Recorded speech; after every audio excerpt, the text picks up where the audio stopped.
तो नमस्कार, सत श्री अकाल और जय श्री राम बच्चों। कई दिन बाद हम आ रहे हैं। हो सकता है आपको पता हो सकता है आपको ना पता हो सकता है आपको दिख रहा हो सकता है आपको ना दिख रहा हो, पर काफ़ी ज़्यादा बीमार थे हम, इसीलिए वीडियोस आ नहीं पा रही थी। मेरे प्रॉमिस करने के बाद भी कि अब हम सारे वन शॉट्स डालेंगे, रेगुलरली डालेंगे, तो तबीयत हमारी ज़्यादा ख़राब थी, तो उसके लिए बहुत ज़्यादा सॉरी। तो अब हम स्टार्ट करने वाले हैं अपने अगले वीडियो से, जिसका नाम है केमिकल काइनेटिक्स। और उसके पहले अपना रिचुअल 5 सेकंड भगवान का नाम लेते हैं ताकि हमारा कंसंट्रेशन मेंटेन रहे। तो हाथ जोड़िए और मेरे साथ भगवान का नाम लीजिए।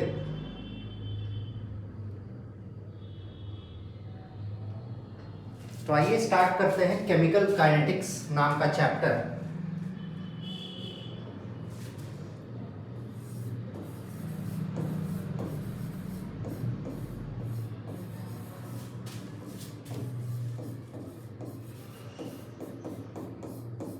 In one shot. I hope ये कलर आपको दिख रहा होगा। एक बार हम कंफर्म कर लेते हैं। तो ये कलर चमकता हुआ हल्का सा तो दिख रहा है बच्चों।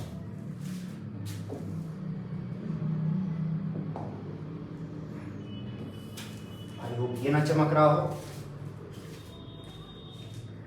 नहीं, तो आइए स्टार्ट करते हैं केमिकल काइनेटिक्स से। जैसा कि नेम सजेस्ट करता है, काइनेटिक्स का मतलब होता है बच्चों स्पीड। काइनेटिक्स का मतलब बच्चों क्या होता है? स्पीड होता है।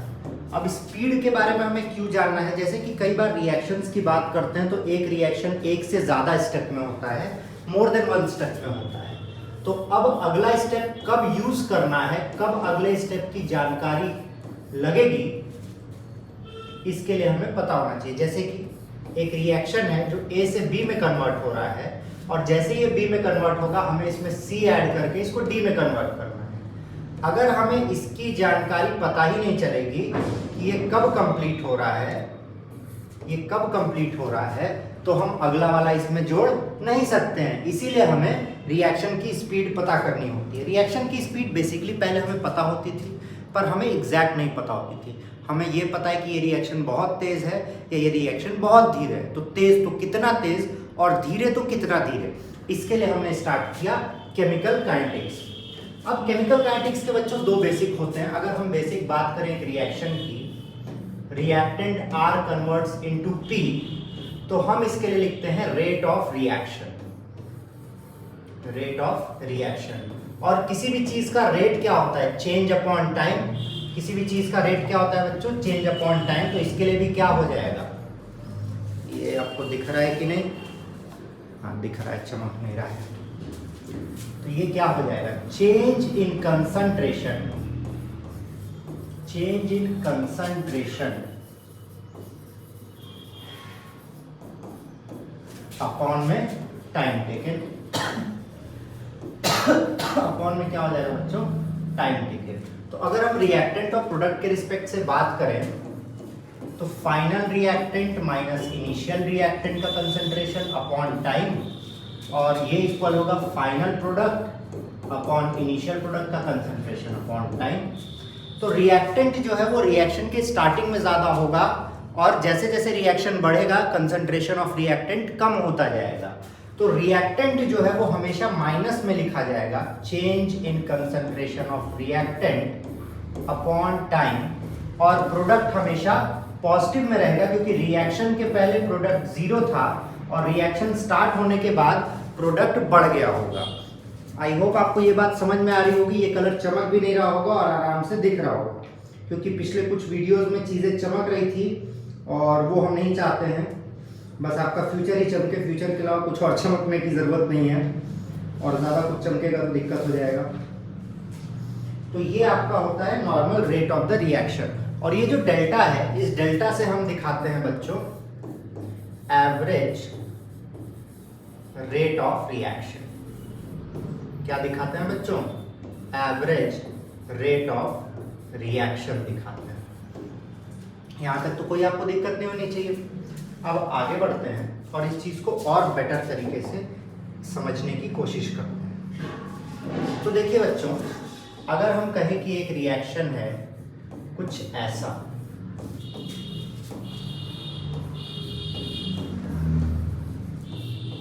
इसके लिए आपको एवरेज रेट ऑफ रिएक्शन लिखना है। Average rate of reaction. तो सबसे पहली बात आपको ये पता होनी चाहिए कि एवरेज जो होता है वो हमेशा डेल्टा से दिखाया जाता है। एवरेज मतलब एक गिवन अमाउंट ऑफ टाइम के लिए। तो देखिए तो ए और बी जो डार्क कलर्स यूज करते हैं वो नहीं चमकेंगे। तो ये जो ए और बी है ये दोनों रिएक्टेंट हैं, इसका मतलब ये माइनस में होंगे, और क्योंकि इनके आगे कोफिशिएंट दिया हुआ है तो ये कोफिशिएंट का हम इस्तेमाल करेंगे। तो हम लिखेंगे -1/2 delta A upon delta T, और ये b के बराबर होगा, ये भी किस में होगा, माइनस में, 1/3 delta b by delta T. ये दोनों रिएक्टेंट थे इसलिए माइनस में होंगे। प्रोडक्ट स्टार्टिंग में 0 था और फाइनल ज्यादा हो गया तो सारे प्रोडक्ट्स पॉजिटिव में होंगे, और लिखेंगे 1/4 delta c upon delta T equal to 1/5 delta d upon में डेल्टा टी। ये एवरेज रेट ऑफ रिएक्शन है जो सबके एक दूसरे के इक्वल होगा। देखिए बच्चों, अब दूसरी बात आपको समझाने की कोशिश की जा रही है। ये पहली बात तो आप समझ गए होंगे, डेल्टा यूज करना है, माइनस यूज करना है, पर कई बार क्वेश्चन में एवरेज की जगह आपसे बोल देगा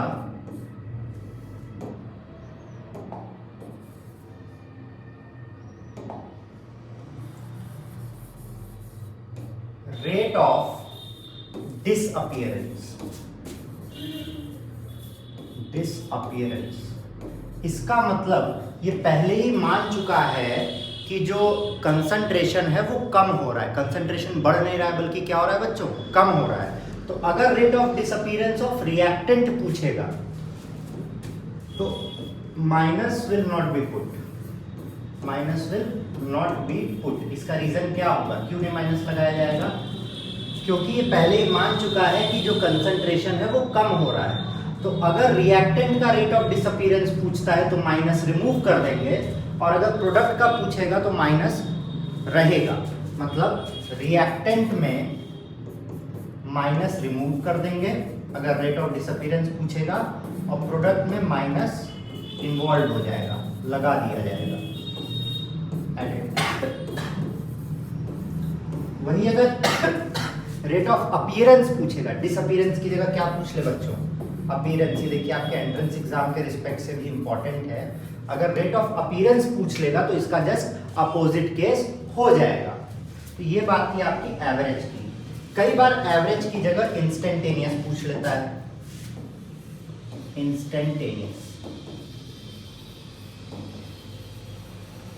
इंस्टेंटेनियस का मतलब होता है बच्चों जब टाइम इज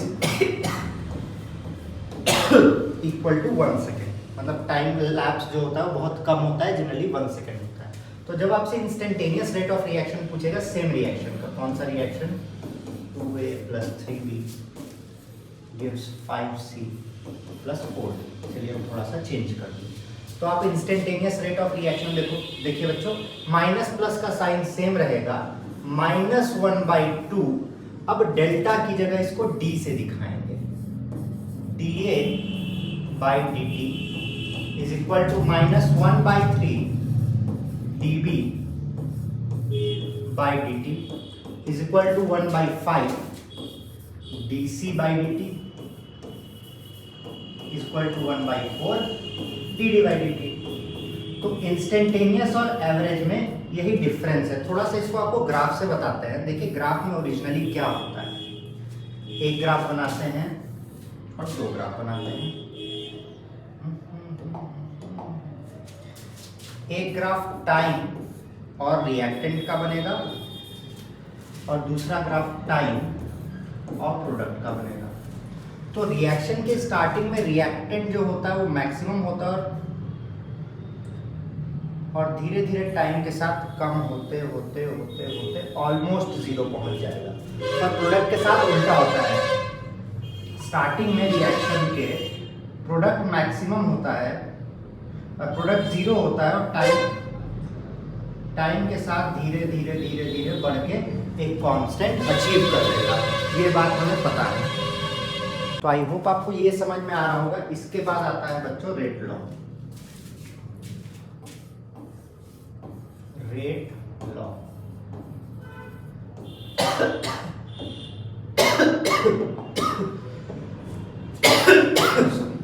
रेट लॉ एक इक्वेशन देता है जो रेट ऑफ रिएक्शन और कंसंट्रेशन के बीच का रिलेशनशिप बताता है। क्या बताता है? It gives relationship between rate of reaction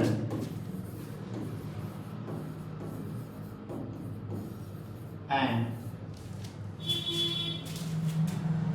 concentration of reactants, concentration of reactants। तो अगर एक रिएक्शन है A, B,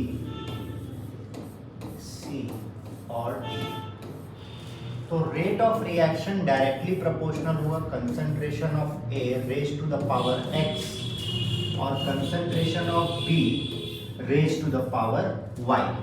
अब देखिए बच्चों, ये X और Y A और B के बराबर हो भी सकता है और नहीं भी हो सकता है, पर अगर X और Y इस वाले A और B के बराबर होगा तो वो सिर्फ और सिर्फ एक कोइंसिडेंस होगा, वो इक्वल नहीं होगा। X और Y अब क्या है? X और Y, X and Y are the order of reaction, order of reactants. Basically A का ऑर्डर क्या है और बी के रिस्पेक्ट में रिएक्शन का ऑर्डर क्या है, मतलब कितने गुना से चेंज हो रहा है। और ओवरऑल ऑर्डर जो होता है, ओवरऑल ऑर्डर ऑफ रिएक्शन, वो हो जाएगा x प्लस वाई। तो यही होता है ऑर्डर ऑफ रिएक्शन बच्चों। बेसिकली जो होता है, आपको बता दें,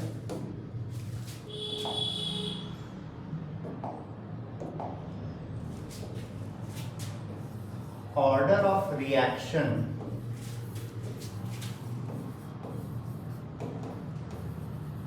is always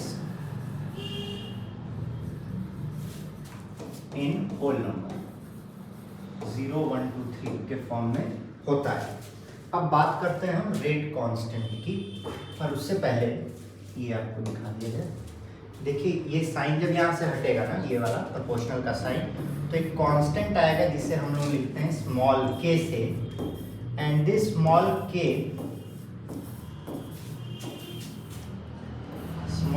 is known as rate constant. तो रेट लॉ बच्चों कई बार आप लोग से डायरेक्टली पूछ लिया जाता है, ठीक है। अब बात करते हैं हम लोग किसकी? Unit of rate constant. क्योंकि रेट कांस्टेंट की क्या यूनिट है, ये हमें ऑर्डर ऑफ रिएक्शन बताने में मदद करता है। तो बच्चों देखिए, प्रूव करने को भी आता है आपके बोर्ड एग्जाम में कि प्रूव दैट कि इसका रेट कांस्टेंट ये होगा, और कई बार आपसे एग्जाम में एमसीक्यू के फॉर्म में डायरेक्ट पूछ लेता है, तो आपको टिक करना पड़ता है। तो हम लोग स्टार्ट करेंगे जीरो ऑर्डर से।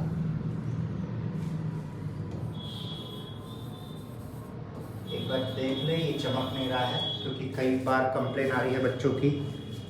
हाँ, जीरो ऑर्डर।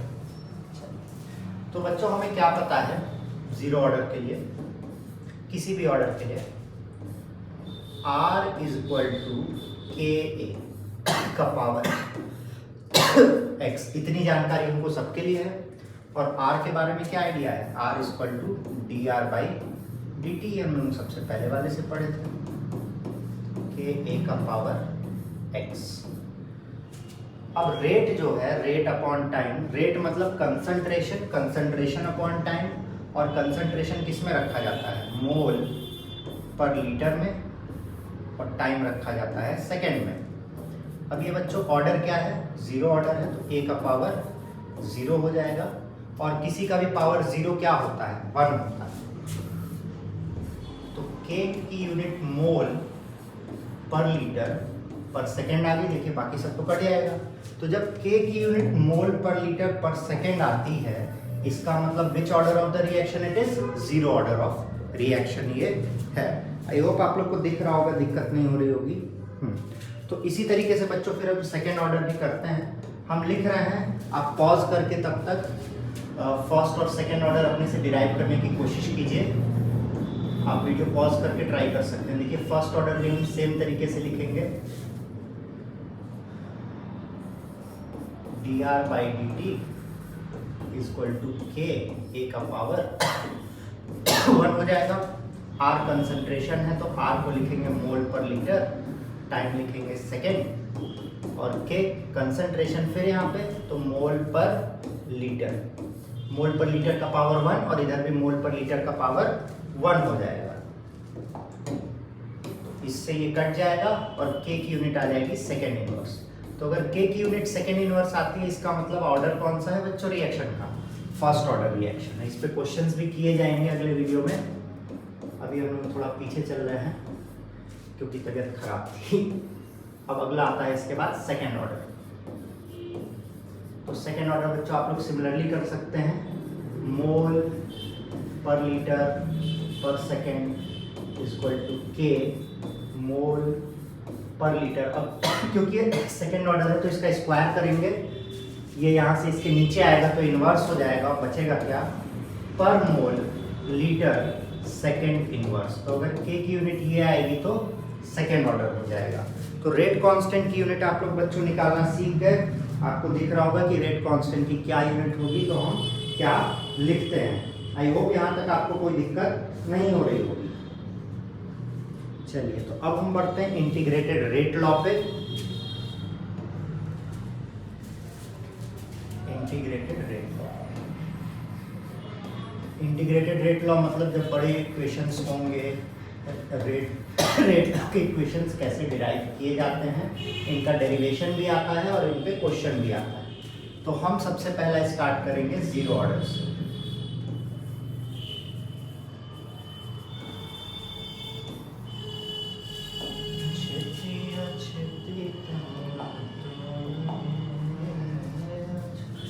तो पहले बच्चों सबसे पहली बात जो हमें पता है वो क्या है? dr/dt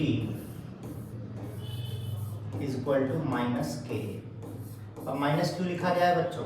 माइनस इसलिए लिखा गया है क्योंकि A इज अ रिएक्टेंट और उसका कंसंट्रेशन कम होगा, K का पावर 0। यहाँ तक किसी को कोई दिक्कत नहीं होनी चाहिए, आई होप। तो dr is equal to A का पावर 0 1 हो जाएगा, माइनस के dt लिख सकते हैं हम। पहले एक बार देख लिया जाए, आप लोग को दिक्कत नहीं हो रही है? हाँ, बहुत बढ़िया, सुंदर कलर।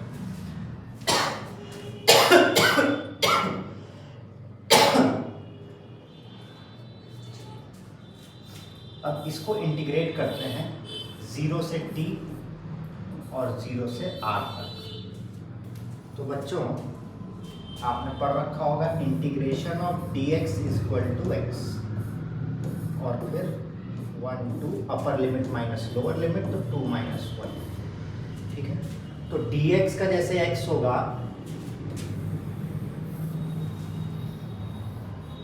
वैसे dr का क्या हो जाएगा? dr का भी r हो जाएगा, अपर limit minus lower limit. dt का t हो जाएगा, अपर लिमिट माइनस लोअर लिमिट। और जब भी इंटीग्रेशन करते हैं तो एक इंटीग्रेशन कांस्टेंट लगता है, तो यहाँ एक इंटीग्रेशन कांस्टेंट लगेगा c। ये हो गया आपका इक्वेशन नंबर 1। अब हमें c की वैल्यू निकालनी है। तो हमने कहा जब t की वैल्यू 0 सेकेंड थी तो r की वैल्यू r0 थी, और इसको इक्वेशन 1 में रखेंगे। क्या हो जाएगा? r0 is equal to minus k into 0 plus c। तो c की वैल्यू कितनी आ रही बच्चों? c की वैल्यू r0 आ गई, इसको दे देते हैं वैल्यू 2 और कहते हैं कि जब टाइम की वैल्यू बढ़ के t1 सेकेंड हो गई तो r की वैल्यू बढ़ के भी r हो गई। अब सारी वैल्यू इक्वेशन 1 में रखते हैं, इक्वेशन 1 और 2 में। तो r की वैल्यू कितनी हो गई? r हो गई, टाइम की वैल्यू t हो गई और c की वैल्यू r0 हमने निकाल रखी थी। इसको इधर भेज देंगे और इसको इधर भेज देंगे, तो k की वैल्यू क्या आ जाएगी बच्चों? r0 minus r upon t। तो यही जो है वो जीरो ऑर्डर का इंटीग्रेटेड रेट इक्वेशन है। इसी तरीके से डिराइव किया जाएगा। अगर आपसे बोला जाए कि एक इक्वेशन है जो जीरो ऑर्डर को फॉलो कर रहा है, उसका इनिशियल और फाइनल कंसंट्रेशन दिया है, तो आप इसी इक्वेशन से उसका न्यूमेरिकल करेंगे। कोई दिक्कत नहीं है बच्चों, आप स्क्रीनशॉट ले सकते हैं। अब बढ़ते हैं फर्स्ट ऑर्डर पर। तो ये तो था सेकेंड जीरो ऑर्डर, अब बढ़ते हैं फर्स्ट ऑर्डर पर। आपके एंट्रेंस एग्जाम में भी बच्चों और बोर्ड एग्जाम में भी फर्स्ट ऑर्डर तक ही है। सेकेंड ऑर्डर जनरली नहीं देता है, सेकेंड ऑर्डर जेई एडवांस में दिया जाता है, वहाँ पे आप डिराइव कर सकते हैं। तो बात करते हैं बच्चों फर्स्ट ऑर्डर की। तो यहाँ भी स्टार्ट किस तरीके से होगा, dr by D T is equal to minus K A का पावर 1। अब क्योंकि दोनों साइड r इस्तेमाल कर रहे हैं तो इधर भी r इस्तेमाल करेंगे, r, ठीक है। तो भेज देते हैं तो क्या हो जाएगा, dr by r is equal to minus K D T. कोई दिक्कत नहीं हो रही है बच्चों। देखिए यहाँ पे इसका भी डेरिवेशन बताते हैं, integration of dx by x is equal to ln x, और 2.303 log x is equal to ln x। ये सब आपको अपने डेरिवेशन में लिखना होगा, डेरिवेशन पूछा जाएगा तो, पर नॉर्मली इससे डायरेक्ट क्वेश्चंस आते हैं, ठीक है। तो इसको इंटीग्रेट करेंगे वापस से वैसे ही लोअर लिमिट से 0 से t और 0 से r0। देखिए बच्चों वहाँ से देखिए dx by x ln x, तो dr by r ln r, और उसको log में कन्वर्ट करेंगे तो क्या हो जाएगा 2. पहले ln ही रहने देते हैं, फिर बाद में log किया जाएगा। ये हो जाएगा ln r is equal to minus K T plus C. Same condition, equation number 1 दे दिया हमने इसको। अब हमें c की वैल्यू वापस से निकालनी है, क्योंकि c क्या है बच्चों, इंटीग्रेशन कांस्टेंट है। तो हमने क्या कहा कि जब टाइम की वैल्यू 0 सेकेंड थी तो r की वैल्यू कितनी थी, r0 थी। तो वहां से क्या आया कि ln r0 is equal to C, के में 0 का मल्टीप्लाई कर दिए और इसको दे दिए इक्वेशन नंबर 2। और फिर हमने कहा जब टाइम की वैल्यू t1 सेकेंड हो गई या t सेकेंड ले लीजिए तो r0 की वैल्यू बढ़ के r हो गई। अब इन सबको इक्वेशन 1 में रखा जाए तो हमें क्या पता चला कि ln r is equal to minus K T, आप t1 भी रख सकते हैं, प्लस c की वैल्यू कितनी आई थी ln r0। अब वापस से सेम का किया हमने तो आया k is equal to ln r0 minus ln r upon में t। ln जो है बच्चों log की तरह ही बिहेव करता है, तो log a minus log b is equal to log a upon में b। ये भी उसी में कन्वर्ट हो जाएगा और हो जाएगा 2.303 log। देखिए ln को log में कन्वर्ट करने के लिए इतने से मल्टीप्लाई करना होता है, log r0 by r upon में t। तो ये फर्स्ट ऑर्डर का इंटीग्रेटेड रेट इक्वेशन है, जिसको आप यूज करेंगे अगर आपसे उसने बोला कि reaction is of first order. तो आई होप आपको ये भी समझ में आ रहा होगा, यहाँ पे कोई दिक्कत नहीं हो रही होगी फर्स्ट ऑर्डर में भी। अब देखिए फर्स्ट ऑर्डर से एक क्वेश्चन निकलता है जो कि हमेशा सिर्फ फर्स्ट ऑर्डर का ही होगा, हाफ लाइफ। क्या बच्चों, हाफ लाइफ। हाफ लाइफ मतलब जब इनिशियल कंसंट्रेशन अगर R0 है तो फाइनल कंसंट्रेशन R0 बाई 2 हो जाएगा। देखिए इन सबको इसी में रखते हैं, R0 बाई 2 फॉर्मूला लिख देते हैं, K is equal to 2.303 by T log R0 upon R0 by 2 ऊपर चला जाएगा, R0 से R0 कट जाएगा और log 2 की वैल्यू होती है 0.3010। तो k is equal to 2.303 upon t half लिख देते हैं क्योंकि हाफ लाइफ की बात हो रही है, इंटू 0.3010 और मल्टीप्लाई करेंगे तो ये आता है 0.693 अपॉन में t हाफ। तो ये आपके हाफ लाइफ का इक्वेशन है। हाफ लाइफ का क्वेश्चन एंट्रेंस एग्जाम में बहुत ज़्यादा आता है, आपके एग्जाम में भी, बोर्ड्स में भी पूछा जाता है। तो इस फॉर्मूले से आप डायरेक्ट कर सकते हैं, कोई भी दिक्कत आपको नहीं होनी चाहिए। तो ये था इंटीग्रेटेड रेट लॉ। अब हमको पढ़ना है टेम्परेचर डिपेंडेंस। तो अगर आप थक गए होंगे बच्चों तो 2 मिनट का रेस्ट ले सकते हैं, और अगर आप रेस्ट ले चुके हैं तो वापस स्वागत है। टेम्परेचर डिपेंडेंस तो इसमें एक बहुत बड़ा स्टेटमेंट दिया गया जो एक्सपेरिमेंटली पाया गया, वो क्या था कि for every 10 degree Celsius change in temperature, और every 10 degree Celsius change in temperature, rate of reaction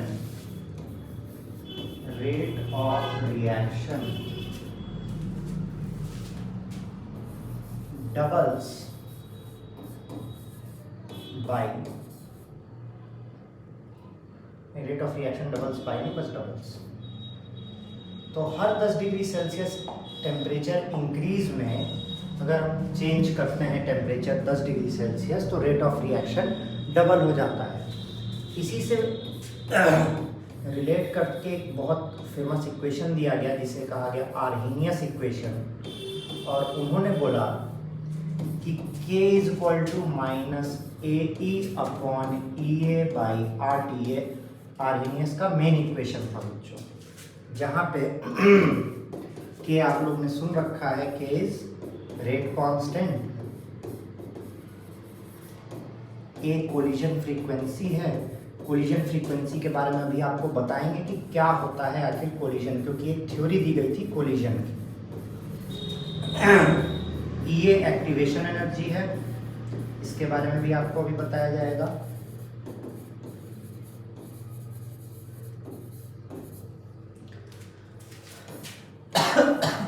are gas constant है और T जो है बच्चों वो टेम्परेचर है। ठीक है, अब इस इक्वेशन को इंटीग्रेट जब अगर हम करते हैं, क्योंकि इस इक्वेशन से डायरेक्ट न्यूमेरिकल तो आप बच्चों कर नहीं पाएंगे, तो इस इक्वेशन से जब हम न्यूमेरिकल करने की कोशिश करते हैं तो इस इक्वेशन को हम लोग इंटीग्रेट कर देते हैं, और इंटीग्रेट करने के बाद ये इक्वेशन कुछ ऐसा दिखेगा आपको। बगल में दिखाते हैं, इस इक्वेशन को बच्चों याद रखिएगा। ये इक्वेशन बन जाता है log K2 by K1 equal to minus EA upon 2.303 R 1 by T1 minus 1 by T2। ये आर्हेनियस का इक्वेशन है जिससे आपका न्यूमेरिकल होगा टेम्परेचर डिपेंडेंस। चलिए अब आगे की बात करते हैं, जो आपको कब से बोला जा रहा था एक्टिवेशन एनर्जी। देखिए बच्चों, अगर ये रिएक्टेंट है तो ये प्रोडक्ट है एनर्जी वाइज, क्योंकि प्रोडक्ट की एनर्जी हमेशा रिएक्टेंट से कम होती है, इसीलिए रिएक्शन होता है।